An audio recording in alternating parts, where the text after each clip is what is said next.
जंग के दौरान ईरान की तरफ से कई बार ऐसे दावे किए गए हैं कि हम दुश्मन के ऊपर इस वक्त जो हमला कर रहे हैं वो अपनी पुरानी मिसाइलों से कर रहे हैं। हमारी जो असली ताकत है, हमारी जो नई मिसाइलें हैं, उसका ज़ख़ीरा अभी कायम है और उसको इजराइल या अमेरिका जैसे देश झेल भी नहीं पाएंगे।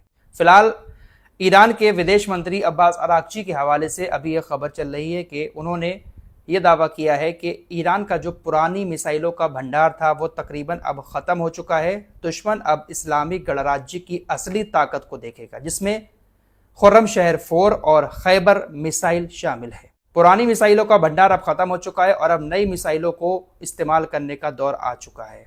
खबरें ऐसी हैं कि अब तक ईरान ने जिन मिसाइलों का इस्तेमाल किया वो 2010 से 2014 के बीच में बनाई गई थी। उन मिसाइलों में उस टेक्नोलॉजी का इस्तेमाल किया गया था, लेकिन अब नए दौर में नई टेक्नोलॉजी का इस्तेमाल करके ईरान ने जो खतरनाक मिसाइलें बनाई हैं उसके भंडार अभी बाकी हैं। ये बात शायद अमेरिका और इजराइल को भी अच्छे से मालूम है कि ईरान के पास मिसाइलें बहुत ज़्यादा हैं। खासकर जो अंडरग्राउंड टनल बनाई हुई हैं ईरान ने, वहाँ पर बहुत ज़्यादा मिसाइलें रखी हुई हैं। उसी को ख़त्म करने के लिए B-2 बॉम्बर भी अमेरिका मंगा रहा है। खबर आपको बता चुका हूँ। फिलहाल देखते हैं कि ये जंग कहाँ तक जाती है, ईरान कब तक इन लोगों का सामना करता है, क्योंकि शेर अकेला है और साथ में कितने सारे लोग हैं लड़ने के लिए, आप लोग देख रहे हैं। इजराइल का एक अखबार है यदियोत अहरोनोत। ये अखबार कभी भी इजरायली सरकार की चाटुकारिता नहीं करता है, जो सच होता है वही दिखाने की कोशिश करता है। इस अखबार ने इजरायली सैन्य अधिकारियों के हवाले से ये बात छापी कि ईरान शुरुआती झटकों से उभर चुका है। ईरान के ऊपर हमने जो शुरुआती हमले किए जिसमें आयतुल्लाह खामनेई की भी मौत हो गई, उससे अब ईरान उभर चुका है। ईरान की लीडरशिप सही से काम कर रही है, उसके नियंत्रण में सारी चीजें हैं और ईरान शुरुआती झटकों से उभर कर हमारा डट कर सामना कर रहा है। इजरायली मीडिया ये बात इसलिए लिखने को मजबूर हुई है क्योंकि ईरानी मिसाइलें इजराइल के अंदर तबाही मचा रही हैं। ये बात इजरायली मीडिया भी जानती है। कुछ फोटोज सामने आए हैं कल शाम के, जब इजराइल के ऊपर मिसाइल अटैक किए थे ईरान ने, बैलिस्टिक मिसाइलें छोड़ी थी, तो कुछ इस तरह की तस्वीरें इजराइल से आई हैं। हालांकि हमेशा की तरह पूरी खबर बाहर नहीं आती है, लेकिन तबाही इतनी हो रही है कि इजरायली मीडिया भी इस बात को समझते हुए ये बात लिख रहा है कि ईरान अब शुरुआती झटकों से उभर चुका है। लेकिन डोनाल्ड ट्रंप अपने सपने को पूरा करने के लिए कुछ भी करेंगे। डोनाल्ड ट्रंप ने वेनेजुएला पर कब्जा किया, दुनिया के हर देश को चाहते हैं अपनी मुट्ठी में लेने की कोशिश करते हैं। ऐसा ही ईरान के साथ भी करना चाह रहे हैं। ट्रंप ने आज फिर कहा है कि ईरान के बाद क्यूबा का नंबर है। महज टाइम की बात है, पहले इसे निपटाएंगे फिर क्यूबा का नंबर है।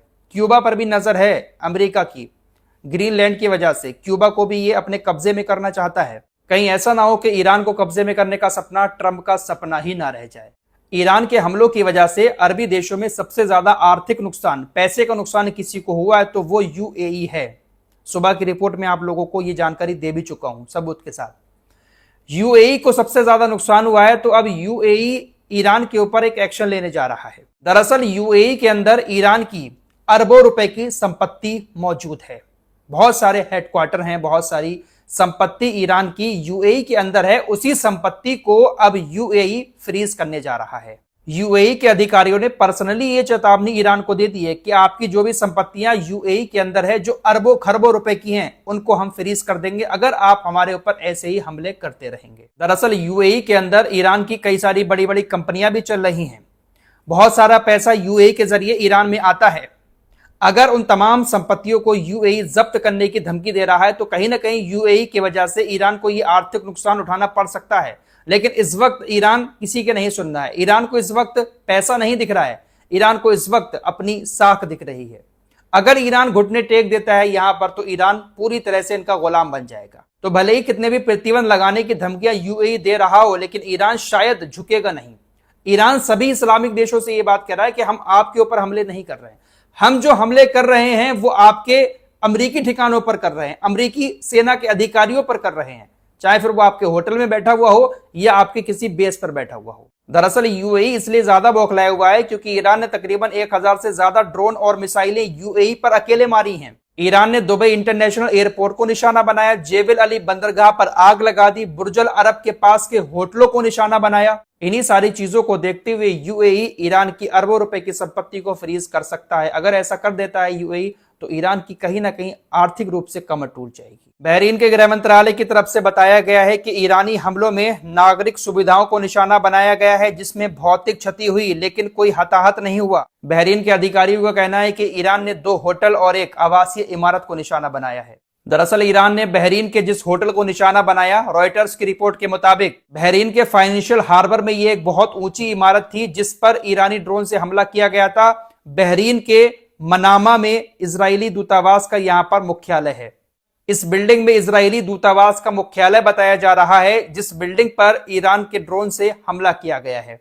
तो ईरान को एग्जैक्ट लोकेशन सबकी मालूम पड़ रही है। हो सकता है कि चाइना अंदर अंदर इसमें ईरान की मदद कर रहा हो।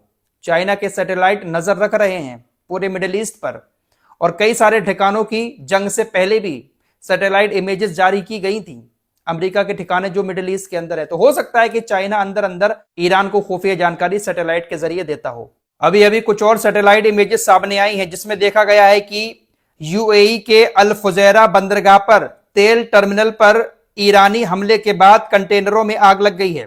पानी की नौजलों से आग बुझाने के कोशिशों को देखा जा सकता है और एक कंटेनर में आग पर काबू पा लिया गया है। सैटेलाइट इमेजेस में यह बात सामने आई है। तो ईरान की तरफ से लगातार ड्रोन अटैक अरबी देशों पर जारी हैं। खबरें ऐसी भी चल रही हैं कि ईरान की तरफ से जो अजरबैजान के ऊपर हमला किया गया था, हालांकि ईरान उस हमले को गलत बता रहा है। खबरें ऐसी हैं कि आने वाले 24 घंटे के अंदर अजरबैजान लौरा मिसाइल से ईरान के ऊपर हमला कर सकता है। ये जो मिसाइल है वो इजराइल ने अजरबैजान को दी है।